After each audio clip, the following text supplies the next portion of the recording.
Tu veux être mon papa pour une nuit? Le PDG millionnaire solitaire resta figé en voyant son visage. Tu veux bien être mon papa pour une nuit? Thomas Blake leva les yeux, surpris.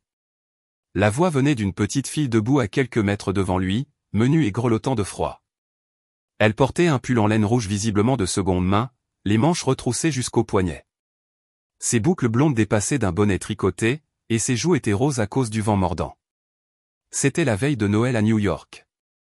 La ville grouillait de festivités.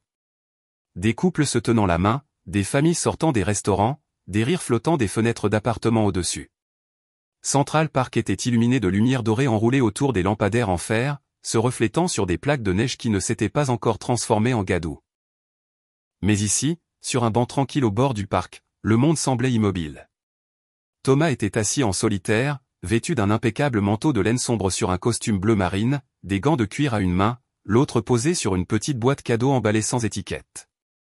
Le genre de boîte qui suggérait une signification. Le genre de boîte que personne n'avait réclamé. Il était venu là sans savoir pourquoi. Peut-être pour échapper au cocktail auquel il était censé assister. Peut-être pour se souvenir qu'il avait jadis aimé Noël. Il ne s'attendait pas à de la compagnie. La fillette le fixa de ses grands yeux solennels. Tu n'es pas obligé de lire une histoire si tu ne veux pas, mais c'est juste pour une nuit. Thomas cligna des yeux, son cerveau rattrapant les mots. Tu veux que je sois ton père? Juste cette nuit. Elle hocha la tête sérieusement. Juste jusqu'à l'heure du coucher. Il jeta un coup d'œil autour de lui, s'attendant à voir un parent courir après elle. Personne, juste la neige flottant dans l'air et le son lointain d'un saxophone jouant, douce nuit. Je ne suis pas vraiment le genre d'homme qui... Vous aviez l'air seul, l'interrompit-elle, comme moi. Son honnêteté perça quelque chose d'aiguisé et d'enfoui. Thomas avait bâti des empires sur le silence. À 35 ans, il avait tout. Le pantouse, le pouvoir, le nom, mais pas la chaleur. Son téléphone sonnait pour des réunions de conseil et des acquisitions, pas pour des appels de sa famille. Il n'avait pas entendu quelqu'un dire « Joyeux Noël » sans attendre depuis des années. Pourtant, cet enfant, cette petite étrangère aux bottes usées, lui offrait quelque chose que personne d'autre n'avait fait. Une raison de rester. « Comment t'appelles-tu » demanda-t-il, sa voix plus douce maintenant. Sophie, rayonna-t-elle. Maman dit que je suis courageuse et que parfois je prends de très bonnes décisions. Elle lui tendit sa petite main gantée. Thomas la regarda fixement. C'était téméraire. C'était absurde. C'était la première fois depuis des années qu'il ressentait quelque chose. Il prit sa main. Le sourire de Sophie s'élargit tandis qu'elle le tirait du banc et le menait vers le trottoir.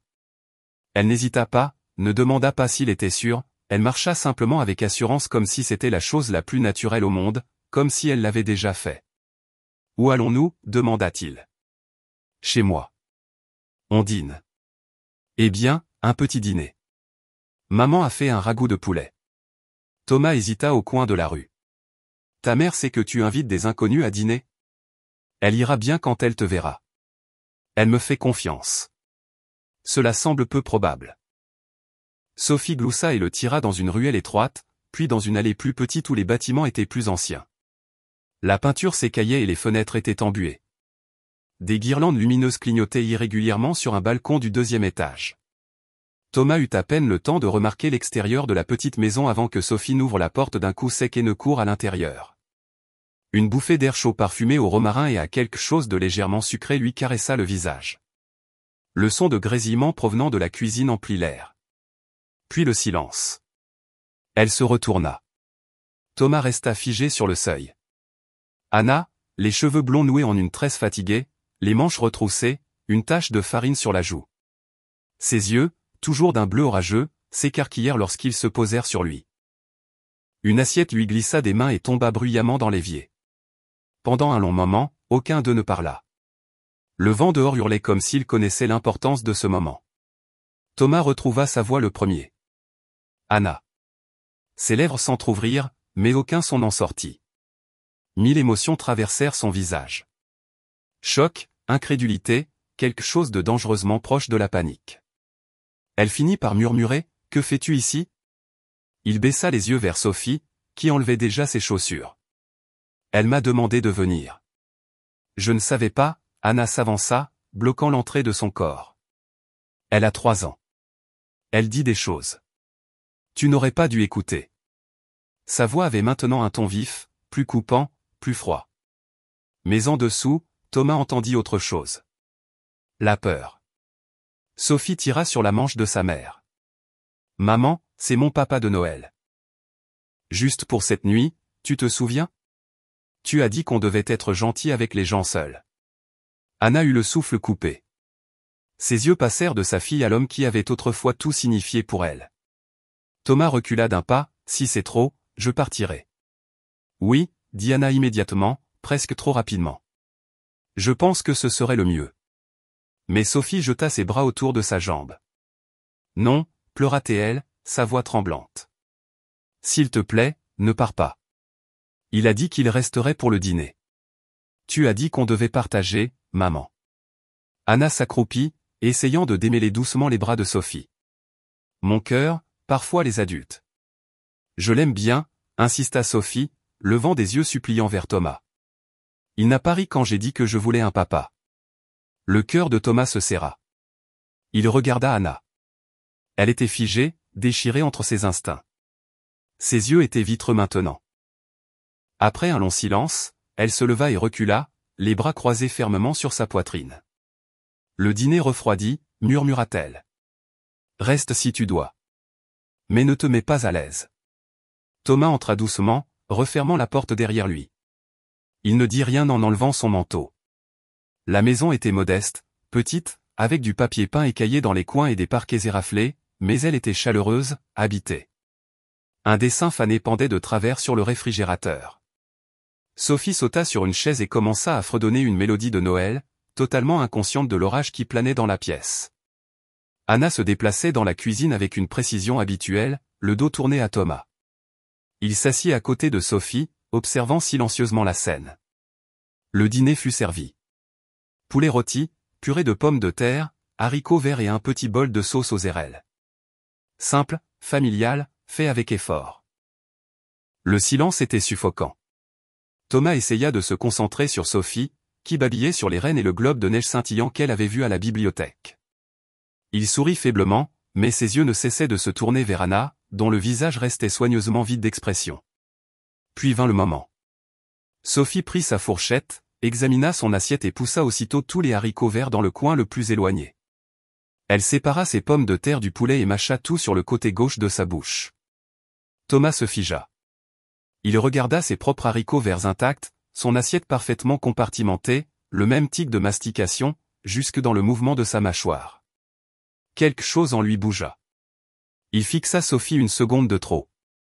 Elle n'aime pas les haricots verts, demanda-t-il, trop négligemment. Anna ne se retourna pas, les enfants sont difficiles. Elle sépare sa nourriture. Elle a ses habitudes, comme moi, murmura-t-il sous son souffle, presque pour lui-même. Puis, plus fort, qui est son père? Anna se retourna brusquement, les yeux brillants.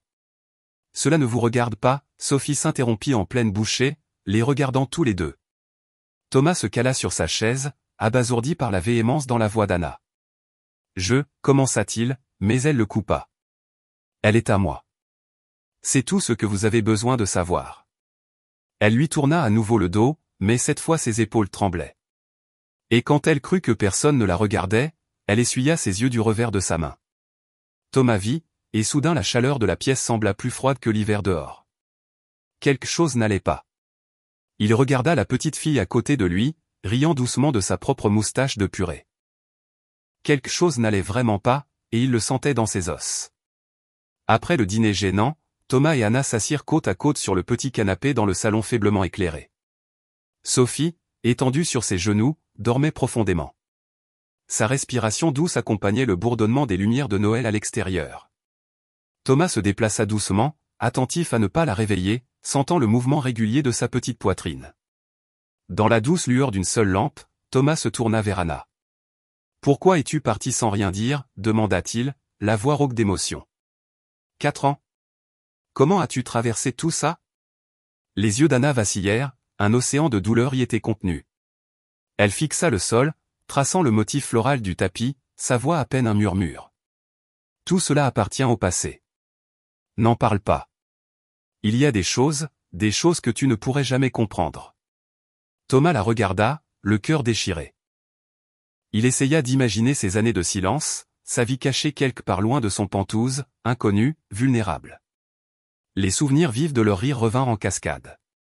Les cafés partagés en hiver, les douces rencontres d'automne, une promesse dans une arrière-salle de la zone de repos de l'entreprise, puis le souvenir se brisa.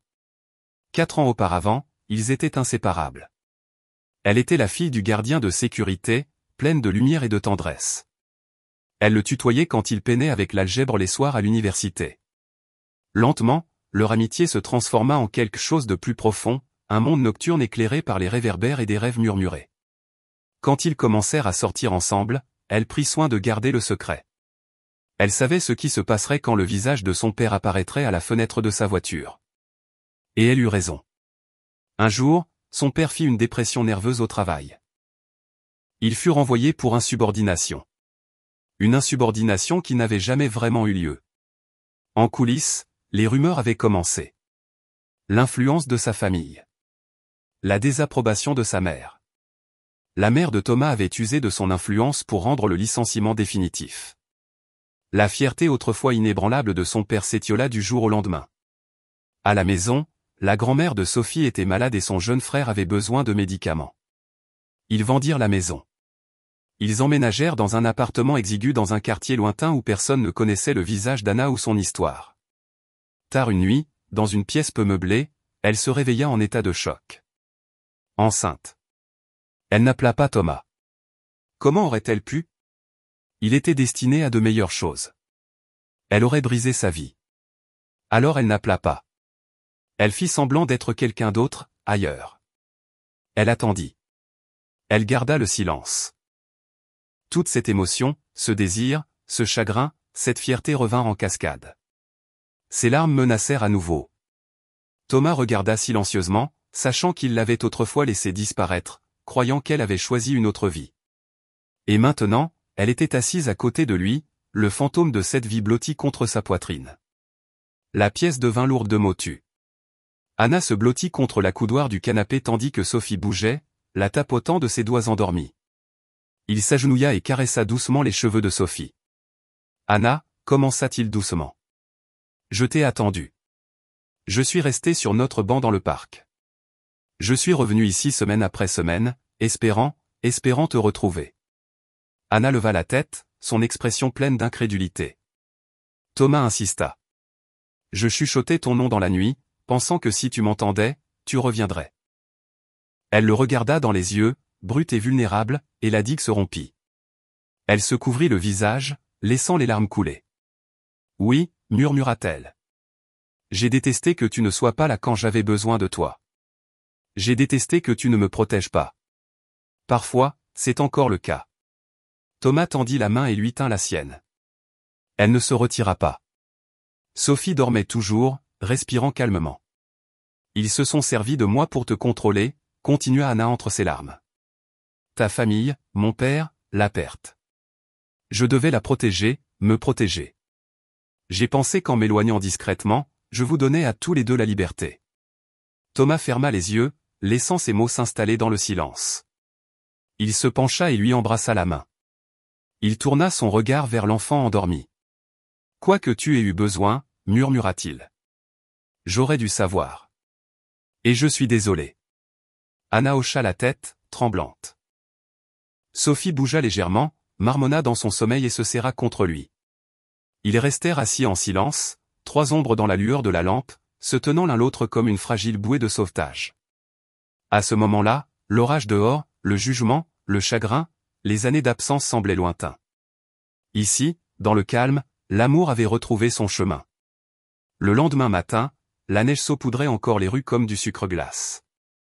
La ville, plus calme aux premières heures, semblait respirer plus lentement. Thomas se tenait devant la porte de la petite maison, jetant un œil à sa montre. La porte s'entr'ouvrit. Sophie lui sourit radieusement, enveloppée dans un manteau trop grand et un bonnet en laine qui penchait légèrement d'un côté. « Tu es venu, gazouilla-t-elle, serrant un petit sac à dos. Tu m'as demandé d'être ton papa pour un jour, dit Thomas, lui tendant la main. Je tiens mes promesses. Ils marchèrent main dans la main jusqu'au parc voisin. Sophie bavarda sans arrêt sur les canards, les dinosaures et les vraies couleurs des flocons de neige. Thomas l'écouta, écouta vraiment, pour la première fois depuis des années. Sa voix, lumineuse et sans filtre, érodait quelque chose de vieux en lui. Il la poussa doucement sur la balançoire, la rattrapant chaque fois qu'elle se penchait trop en arrière. Ils construisirent un petit bonhomme de neige au sourire tordu, et elle insista pour le nommer « Mademoiselle PDG ». À la bibliothèque, elle se blottit à côté de lui sur un pouf. Thomas lut des livres d'images avec des voix qu'il ne savait pas qu'il avait. Sophie gloussa, sa tête reposant sur son épaule. Plus tard, ils partagèrent des beignets sur un banc près du café du coin. Le givre bordait la fenêtre derrière eux, et les lèvres de Sophie étaient poudrées de sucre. Thomas l'essuya doucement avec son pouce. Les gens passaient et souriaient. Certains s'arrêtaient même pour les admirer. Quelques-uns hochèrent la tête d'un air entendu, les prenant pour père et fille. Thomas ne les corrigea pas. Il n'en avait pas envie. De l'autre côté de la rue, Anna se tenait près de la pharmacie, regardant à travers la fenêtre embuée, les bras fermement croisés sur sa poitrine, mais son expression était douce. Il y avait quelque chose de poignant dans son regard. Elle ne faisait pas que regarder, elle se souvenait. Cette nuit-là, Thomas raccompagna Sophie jusqu'à la porte. Elle était endormie, mais rayonnante. « Meilleur jour de ma vie », murmura-t-elle tandis qu'il s'agenouillait pour remonter sa fermeture éclair. Il sourit, puis se pencha et la serra doucement dans ses bras. Elle s'accrocha à lui, ses petits bras autour de son cou. « Les papas sentent toujours comme ça ?» demanda-t-elle, ensommeillée. Il rit, un rire calme et surpris. « J'espère que c'est une bonne odeur. »« La meilleure » murmura-t-elle. Thomas se leva et se tourna vers Anna, qui venait d'ouvrir la porte. Elle avait l'air fatiguée, sur ses gardes à nouveau. Le doux sourire qu'elle avait affiché de loin était parti. Elle est déjà endormie. Intelligente, dit-elle rapidement. Merci pour aujourd'hui. Il hocha la tête, mais ne bougea pas pour partir. Elle est à moi, n'est-ce pas, demanda-t-il doucement, les yeux fixés sur les siens. La question fendit l'air hivernal. Anna se figea. Ses lèvres s'entr'ouvrirent, mais aucun mot ne sortit. Ses yeux brillèrent. Je le vois, continua-t-il, la voix tremblante. Dans la façon dont elle mâche sa nourriture, la façon dont elle penche la tête quand elle écoute, même la façon dont elle tient un crayon. C'est moi. C'est moi. Les doigts d'Anna se serrèrent sur la poignée de porte. Sa gorge fit un mouvement, essayant d'avaler la douleur qui s'y était logée toute la journée. Je ne veux rien de toi, dit-elle, à peine au-dessus d'un murmure. Je ne veux pas ton argent. Je ne veux pas ta pitié, et je ne veux absolument pas ton monde. Thomas la regarda fixement, la douleur indéniable. Tu penses que je n'aurais pas voulu d'elle? Que je ne t'aurais pas voulu? Tu n'étais pas là, lança-t-elle, puis se reprit, la voix brisée. Et je ne pouvais pas laisser ta famille nous détruire à nouveau. Un long silence. Sophie bougea légèrement dans son sommeil, sa tête reposant contre le chambranle de la porte. Thomas recula lentement. Je vais partir, dit-il. Il hésita une dernière seconde, puis se retourna et descendit les marches dans la rue enneigée. À l'intérieur, Anna ferma la porte et s'appuya contre elle. Elle pressa une main sur sa poitrine où son cœur recommençait à lui faire mal. Elle avait fait ce qu'elle devait faire, mais pourquoi avait-elle l'impression de se briser à nouveau? Cela commença par une toux. Puis vint la fièvre. Au moment où Anna posa le dos de sa main sur le front brûlant de Sophie, la panique montait déjà dans sa poitrine. En moins d'une heure, le petit corps de Sophie commença à trembler. D'abord légèrement, puis violemment. Ses yeux se révulsèrent. Ses lèvres devinrent pâles. Non, non, non, non, murmura Anna, serrant sa fille dans ses bras. Elle courut à travers les rues enneigées, ses pieds glissants, ses poumons brûlants. L'hôpital n'était qu'à 4 pâtés de maison, mais cela lui semblait 1 kilomètre de peur. Les lumières des urgences étaient trop vives. Les infirmières se déplaçaient trop vite. Les médecins posaient des questions auxquelles elle pouvait à peine répondre. A-t-elle déjà eu des crises? Non, jamais. Depuis combien de temps la fièvre est-elle si élevée? Je ne sais pas. S'il vous plaît, aidez-la. 1 heure plus tard, Anna était assise dans la salle d'attente de l'unité de soins intensifs pédiatriques, tremblante. Le médecin s'approcha, tenant un presse-papier, son expression grave. Nous l'avons stabilisé pour l'instant, mais son nombre de globules blancs est dangereusement bas. Nous effectuons des analyses complètes pour confirmer, mais nous suspectons un trouble de la moelle osseuse, probablement une aplasie médulaire. Le cœur d'Anna chuta. Nous aurons besoin d'une greffe de moelle osseuse, continua le médecin. Pour aller de l'avant, nous devons tester les membres de la famille immédiate, les parents, les frères et sœurs pour trouver un donneur compatible. Anna cligna des yeux, le monde tournant autour d'elle. Sophie n'a pas de frères et sœurs, murmura-t-elle. Sa voix se brisa. Et son père, elle s'interrompit, le poids de ses mots tombant comme un coup de poing. Le médecin posa doucement une main sur son épaule. Nous n'avons pas beaucoup de temps. S'il y a une chance qu'il soit disponible, nous devons le tester immédiatement. Anna regarda droit devant elle. Son esprit hurlait. Elle n'avait pas voulu cela. Pas comme ça. Pas une chambre d'hôpital. Pas des perfusions et des machines qui bipent. Pas avec sa fille prise au milieu d'une vérité qu'elle avait enterrée pendant 4 ans. Elle sortit son téléphone de ses mains tremblantes. Thomas répondit dès la première sonnerie. Elle est malade, dit Anna à travers ses sanglots. Elle a besoin d'une greffe et ils ont besoin de son père. Thomas attrapait déjà son manteau. Où es-tu? À l'hôpital. Thomas resta immobile pendant que l'infirmière lui prélevait du sang. Sa mâchoire était serrée. Il ne parla pas. Anna était assise de l'autre côté de la pièce, les yeux gonflés, les mains serrées autour d'un gobelet en papier de café froid. Le silence entre eux était rempli de tout ce qu'ils ne pouvaient pas dire. 2 heures plus tard, le médecin revint. Les résultats sont là, dit-il. C'est une compatibilité parfaite. Thomas respirait à peine. Le médecin hocha la tête, son expression s'adoucissant. Vous êtes son père biologique. La pièce devint silencieuse. Anna laissa échapper un son entre un sanglot et un halètement. Ses mains volèrent à sa bouche tandis que les larmes jaillissaient. Je ne voulais pas que ça se passe comme ça, pleura-t-elle. Je ne voulais pas que tu le découvres de cette façon. Thomas s'avança lentement, sa voix basse, rauque. Pourquoi ne m'as-tu rien dit? Anna leva les yeux flamboyants de chagrin. Parce que ta mère m'a regardé dans les yeux et m'a dit que je ne serais jamais assez bien, s'étrangla-t-elle. Parce qu'après qu'elle m'ait humilié, mon père a perdu son emploi. Nous ne pouvions pas payer les médicaments de mon frère. Nous avons dû déménager au milieu de la nuit, Thomas. Je n'avais plus rien qu'elle. Elle montra du doigt les portes des soins intensifs. Elle était tout ce que j'avais, et j'ai juré que je ne la laisserais jamais être écrasée par ce monde. Le monde qui m'a écrasé. Thomas resta silencieux, les poings serrés sur les côtés. Je t'attendais, dit-il d'une voix rauque. Tu as disparu. Je n'ai pas eu le choix. Les mots résonnèrent entre eux. Derrière les murs de verre, la neige tombait en flocons silencieux. À l'intérieur, l'air était trop lourd pour respirer. La voix d'Anna tomba à un murmure. Je ne voulais pas qu'elle soit un secret. Je voulais juste qu'elle soit en sécurité. Thomas tourna son regard vers le couloir où Sophie gisait, petite et fragile et branchée à des machines. Elle le sera, dit-il doucement. Je le jure. Puis il s'assit à côté d'Anna, leurs épaules à quelques centimètres l'une de l'autre, mais à des années-lumière. Thomas n'avait jamais prié auparavant. Pas vraiment. Mais cette nuit-là, alors qu'il était assis devant la salle d'opération, les coudes sur les genoux, les mains jointes, il murmura 1000 supplications silencieuses dans l'air stérile. Qu'elle s'en sorte. Qu'elle aille bien. Que je sois enfin assez bien.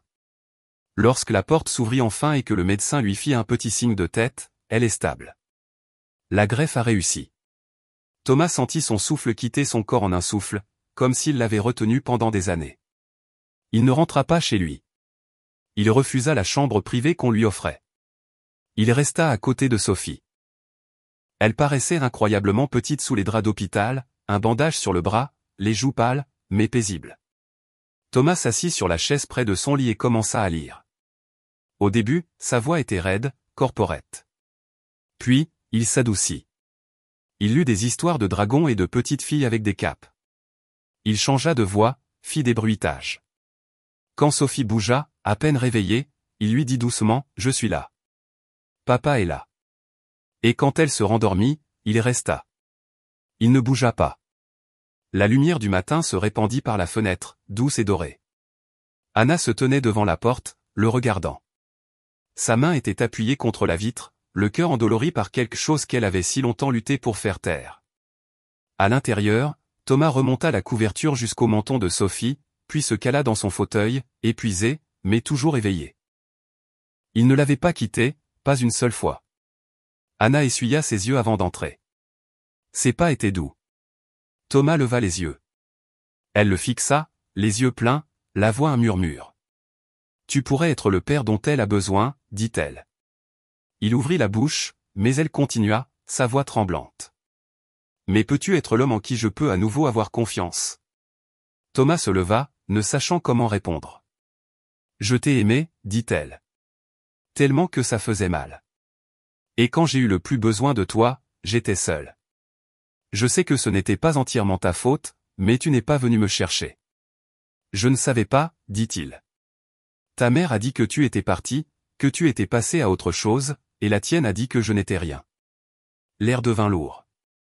Thomas s'approcha d'elle. « Alors laisse-moi leur prouver qu'elles ont tort. » Anna le regarda. Le regarda vraiment. Pas le PDG, pas le garçon qu'elle avait autrefois aimé, juste l'homme debout devant elle, les yeux rouges, le cœur ouvert, plein de peur et d'amour. « Je ne sais pas si je peux te pardonner, » murmura-t-elle. « Je ne te le demande pas, dit-il. Je te demande de me laisser essayer. » Dehors, la neige recommença à tomber. Pas une tempête, juste un doux manteau blanc adoucissant le monde. À l'intérieur, près du lit d'hôpital de la petite fille qui les avait réunis, quelque chose en Anna commença tout doucement à fondre. Thomas ne revint pas avec de grandes déclarations. Il revint avec le silence et l'action. Pendant que Sophie se rétablissait, Thomas se déplaça tranquillement dans le monde qui autrefois n'avait tourné qu'autour des cours boursiers et des gains trimestriels. Maintenant, il le traversait avec un but différent. D'abord, il retrouva l'ancienne maison, la petite avec la peinture écaillée et le porche penché, celle où Anna avait grandi. Celle qu'ils avaient perdue après le licenciement de son père. Il l'acheta, non comme un cadeau, mais comme une restitution.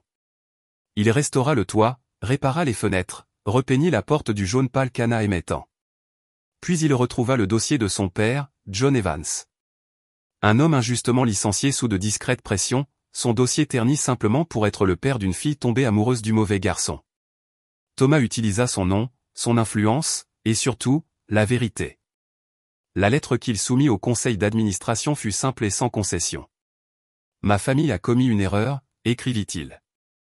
Une erreur qui a coûté sa dignité et son gagne-pain à un homme bon. Il est temps de réparer cela. 2 semaines plus tard, le dossier de John fut officiellement blanchi. Et puis vint la partie la plus difficile, sa mère. Ils se rencontrèrent dans son appartement, un lieu rempli de lustres en cristal et d'un silence froid. Thomas se tenait devant elle, non plus le garçon qui s'était plié à son approbation, mais un homme qui avait vu sa fille dormir dans un lit d'hôpital et avait décidé qu'il ne se tairait plus jamais. « Tu as détruit une famille, dit-il clairement. Tu as regardé une fille qui n'avait rien, et tu lui as même pris cela. » Le visage de sa mère se crispa. « Tu ne comprends pas ce qui était en jeu, je comprends maintenant, » l'interrompit-il, sa voix ferme. « Et j'en ai fini de te laisser décider qui mérite l'amour et qui ne le mérite pas, » elle le fixa, choquée. « Pour la première fois de ma vie, j'ai honte de porter ton nom, » ajouta-t-il. « À moins que tu ne sois prête à admettre ce que tu as fait et à lui parler toi-même, c'est fini entre nous. » Cette nuit-là, Thomas frappa à la porte d'Anna. Elle l'ouvrit lentement, ne sachant à quoi s'attendre. Il ne parla pas immédiatement. Il sortit une chemise de son manteau et la lui tendit. À l'intérieur, l'acte de propriété de son ancienne maison. Elle eut le souffle coupé. Il lui en tendit une autre. Des copies des lettres qui avaient blanchi le nom de son père. Ses mains tremblèrent alors qu'elle feuilletait les pages. Et enfin, il recula et baissa la tête, non pas légèrement, mais complètement. « Je t'ai perdu une fois, dit-il, et c'était ma faute. J'ai laissé la peur gagner. J'ai laissé le silence gagner. Je ne mérite pas le pardon, mais je veux être le genre d'homme qui gagne le droit d'élever notre fille. » Anna resta figée. Pendant un instant, elle ne parla pas. Elle regarda l'homme devant elle, son manteau coûteux, ses yeux fatigués, sa tranquille reddition. Et puis Sophie apparut à la porte derrière elle, se frottant les yeux ensommeillés. « Papa. » Thomas leva les yeux. Sa voix se brisa. Salut, ma petite. Sophie sourit et tendit les bras. Thomas s'avança et la souleva doucement, la berçant comme si elle était faite de lumière. Derrière eux, Anna se tenait en silence, son cœur déchiré et guérissant tout à la fois. Elle ne parla pas, mais elle ne referma pas la porte. Pas cette fois.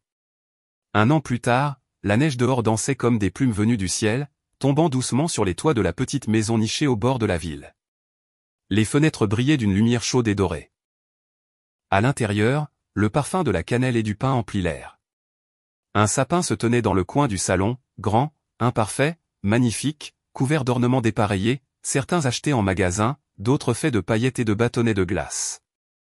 La dernière création de Sophie, un ange en papier bancal, trônait fièrement au sommet. Plus de guirlandes, s'écria Sophie, courant à travers la pièce avec des paillettes volant derrière elle. Ses boucles dorées rebondissaient tandis qu'elle riait. Thomas se pencha pour la rattraper en plein élan, la soulevant dans ses bras et la faisant tournoyer une fois avant de la poser sur ses épaules. « C'est toi la chef de ce sapin, hein ? Je suis la designer, déclara-t-elle avec beaucoup de sérieux. Maman l'a dit.